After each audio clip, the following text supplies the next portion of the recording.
Wyatt, when you saw Kurt play Albert Brooks, Herb Brooks. Nobody saw the Mel Brooks thing. And you were great. You were great. Not as good as Albert Brooks, but you were great. Okay, when you saw him play Herb Brooks, did you ever have a coach who was like that? No, I wish I did, to be honest. I mean, Herb was a legendary coach.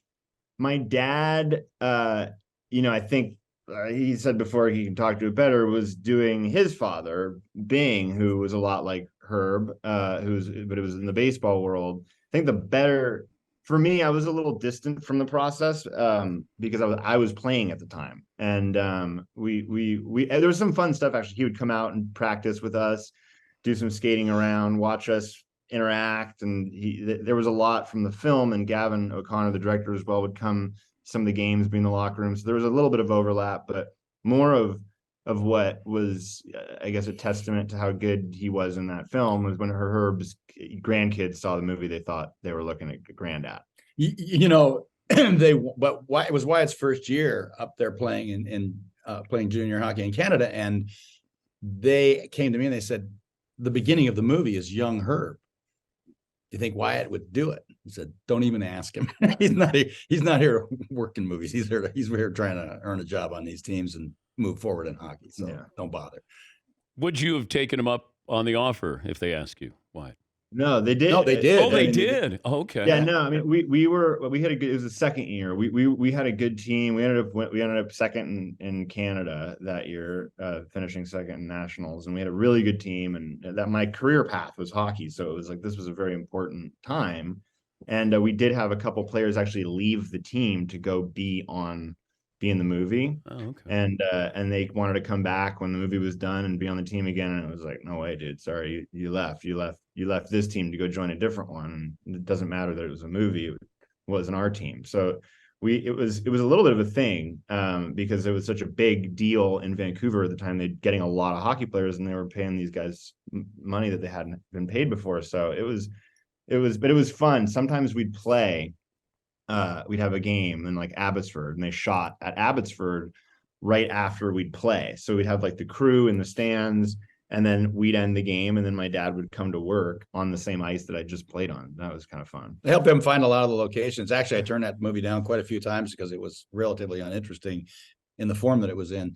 But I was up there, because Wyatt was playing hockey there. I was going to be playing hockey there for a number of years. Wow. And so I knew all the rinks that they could, possibly use in the time of year that would work and whatnot. So ended up doing the movie because Gavin O'Connor and I had great conversations about having hockey players play the characters in the movie. Sports movies are tough. They're really tough. I've never done a baseball one.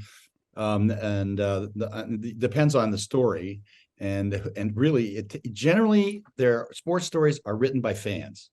They're not written by players.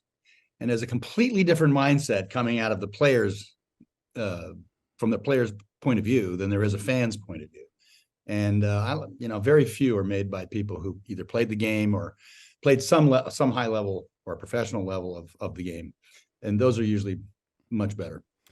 How many takes for that speech? How many takes did you need? Well, it's interesting. There was a lot of rewriting there. Not that many. Had a couple cameras rolling and the speech. That's right. I forgot about that. Fortunately I had that opportunity to speak with Herb before that. So I felt very good about the fact that when the players on the team saw that movie, they did refer to the speech and say, how did you know that? Because I'd spoken with Herb. The speech was quite different, in fact, before we actually filmed it. And I don't know, we did like a normal amount, 3 or 4 takes. And I must say there was one line in it that it came to me at one time, which was, it's like those line reading things, which you never think about, but this is your time. That was sort of the impetus of the speech. And I was just looking at those guys and I just said, this is your time. It's not their time anymore. It's your time. And that became what came out of that pregame speech. My favorite story that that would never, which I can't tell it here either, I suppose, but was not that speech, but the speech that Herb gave. I should say the speech that Herb didn't give for the last game. After they beat the Russians, they had to play Finland. And I think it was Finland that they had to beat for the win for the gold. You can tell the story. Okay. Well, anyway, from what it was is Herb said nothing, came into the room, said nothing, started to walk out of the room, got to the door, turned around, and he said, if you lose this game, you'll take it to your grave. And he turned around and walked out.